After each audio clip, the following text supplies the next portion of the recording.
नमस्कार, मैं सुप्रिया स्वागत करती हूँ आपका नेटवर्क 99 के एक कार्यक्रम व्यक्ति विशेष में। आज हमारे व्यक्ति विशेष हैं संदीप शुक्ला जी।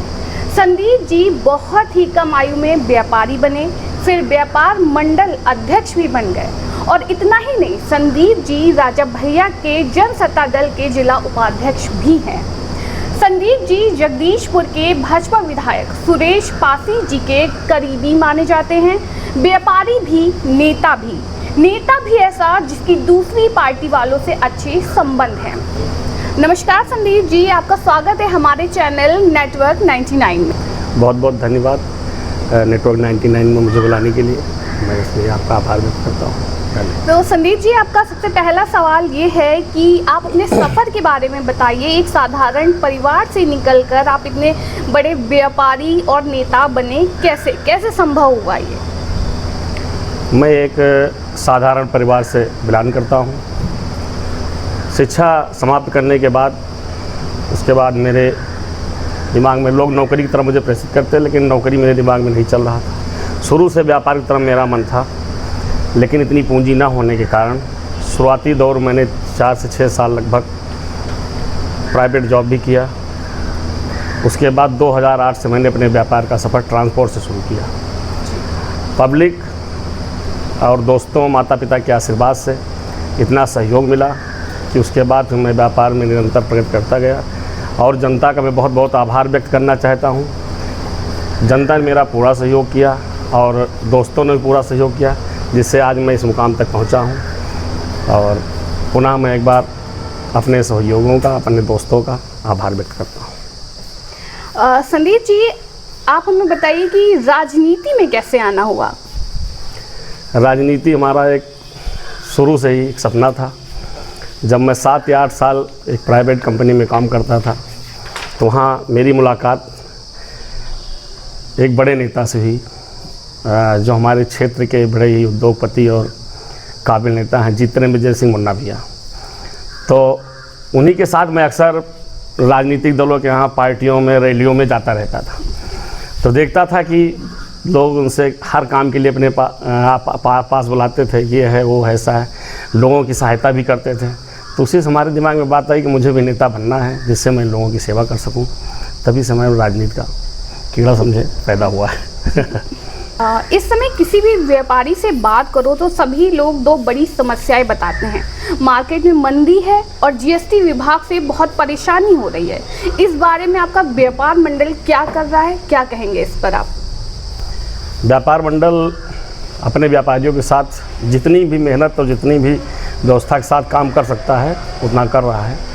और रह गई मंदी की बात, मैडम ये समझ लीजिए, जब से लोगों के हाथ में मोबाइल आ गया है, लगभग अधिकतर घरों में मोबाइल है। और सबसे मंदी का कारण हमारे यहाँ ऑनलाइन ख़रीदारी।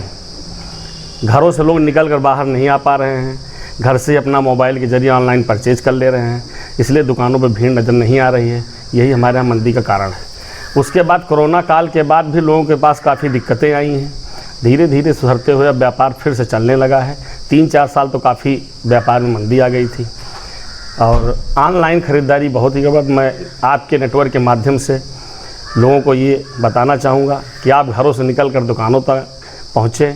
ये दुकानें आपके भाई के बेटे की हैं। अगर आप ऑनलाइन ख़रीदारी करेंगे तो उनका क्या होगा? तो स्किल इंडिया को प्रधानमंत्री जी ने प्रमोट किया था, तो स्किल इंडिया के तहत ये सारी चीज़ें आती हैं। तो इस मसले पे आप क्या कहेंगे कि ये प्रधानमंत्री जी का जो ये स्किल इंडिया का योजना चलाई गई है, ये गलत है, इसे नहीं होना चाहिए, आप ये कह रहे हैं? एक व्यापारी के तौर पर मैं इसे गलत मानता हूँ। अगर इसी तरह से ऑनलाइन ख़रीदारी होती रहेगी तो हम लोगों को व्यापार तो बिल्कुल ठप हो जाएगा। जीएसटी के बारे में जो मैंने बात कही, तो जीएसटी से भी लोग परेशान हैं। तो जीएसटी पे आप क्या कहेंगे? क्या इस कदर इतने प्रतिशत में जीएसटी लगाना सही मानते हैं आप? जीएसटी से सबसे ज़्यादा नुकसान जो हुआ है वो जनता का हुआ है। हमारा क्या है, हम तो व्यापारी हैं, हम कोई भी सामान परचेज करके लाते हैं, हमें शासन द्वारा जो जीएसटी दिया गया है उसको हम रखते हैं, लेकिन इसका जो सीधा भार जाता है वो जनता के ऊपर जाता है। अब शासन द्वारा प्रक्रिया चलाई गई है, उनका एक नियम है, अगर हम जीएसटी नहीं भरेंगे तो जीएसटी वाले हमारी दुकान पर छापा मारेंगे, हमको परेशान करेंगे। तो जीएसटी से सीधा नुकसान व्यापारियों का नहीं, किसान का हो रहा है। इस पर माननीय हमारे प्रधानमंत्री मोदी जी को या मुख्यमंत्री जी को ध्यान देना चाहिए कि अगर व्यापारियों से जीएसटी कम लिया जाएगा तो हम भी उसी हिसाब से कम मार्जिन या कम दाम में अपना सामान बेचेंगे, जिससे किसानों का लाभ होगा। जैसे मुझे शुक्ल बाजार आके पता चला कि यहाँ व्यापारियों के लिए बड़ी समस्या हो रही है। यहाँ पे ना किसी के लिए गाड़ी खड़ी करने की जगह है और ना ही वॉशरूम का सही इंतजाम है, तो इसके बारे में आप क्या कहेंगे? ये समस्याएं हमारे यहाँ काफ़ी दिनों से हैं। जाम की समस्या शुक्ल बाजार में तभी खत्म होगी जब हमारे बाजार शुक्ल को नगर पंचायत का दर्जा दिया जाएगा। जब तक नगर पंचायत का दर्जा नहीं दिया जाएगा शुक्ल बाजार में विकास होगा नहीं। ग्राम प्रधानों द्वारा या खंड विकास अधिकारी से हमने भी कई बार कहा कि यहाँ पे शौचालय बनवा दिया जाए सार्वजनिक, जिससे 12 किलोमीटर 20 किलोमीटर दूर के लोग आते हैं और काफ़ी उनको समस्याएं होती हैं। तो एक सामुदायिक शौचालय पर एक शौचालय बनाया सार्वजनिक, लेकिन वो पर्याप्त नहीं है क्योंकि अस्पताल का काम वहाँ अधिकतर लोगों को काम आता है। तो जब तक नगर पंचायत दर्जा नहीं मिलेगा हमारा बाजार शुरू, तो ये जाम की समस्या नहीं खत्म होगी। अगर पार्किंग बनेगी, बस अड्डा बनेगा, ये सारी व्यवस्थाएं जब होगी तभी जाम की समस्या। जैसे यहाँ आने के बाद मुझे पता चला कि आपके जो व्यापारी हैं वो सड़क तक दुकान लगाते हैं, कई जगह तो निर्माण और टिन शेड भी लगे हैं जिससे जाम लगता है, इस पर आप क्या कहेंगे? आप इसमें तो ये मान चलिए कि मतलब अगर जगह नहीं है, लोगों के पास दुकान छोटी है, तब रोड पर तो नहीं लगाते हैं, पहले लगाते थे। अब पिछले वर्ष जो है काफ़ी परिवर्तन हुआ है, रोड चौड़ी हुई है। तो प्रशासन द्वारा मुझे एक बार सूचित किया गया कि आपके व्यापारी दुकान रोड तक लगाते हैं। तो हमने अपने व्यापारी भाइयों को बताया तो ये उसमें बन गया नाली।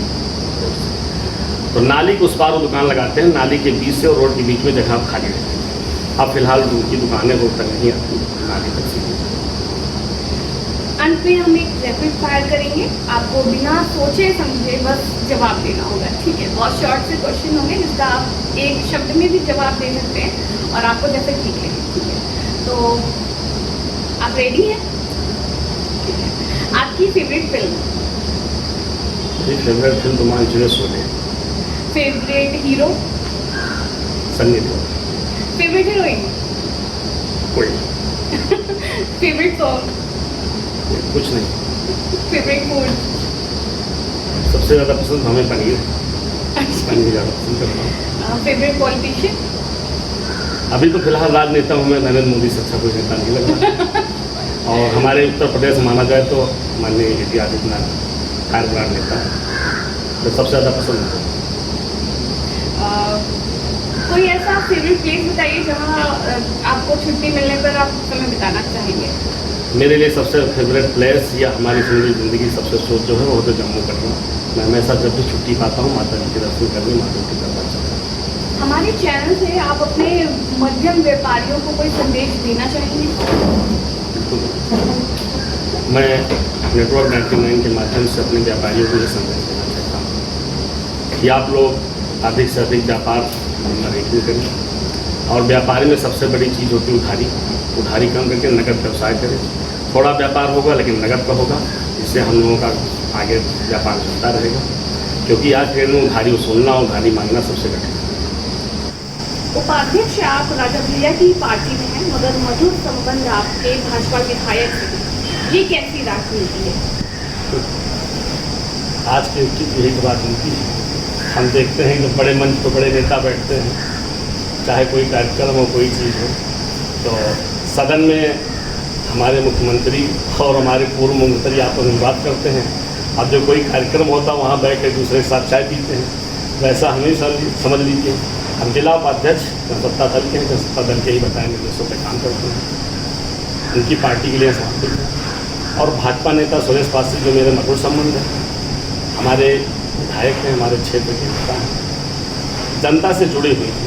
इनके द्वारा हमारे क्षेत्र का काफ़ी विकास किया गया है और सरल स्वभाव के व्यक्ति आसानी से जनता के बीच में उपलब्ध हो जाते हैं और हम लोगों के जो भी बताए हुए किसान निर्देश उसको देखते हैं, इसीलिए थोड़ा संबंध कायम किया। बाकी हम कार्य जनसत्ता दल का ही करते हैं। संदीप जी, हमारे चैनल की तरफ से आपके लिए छोटा सा प्रेजेंट।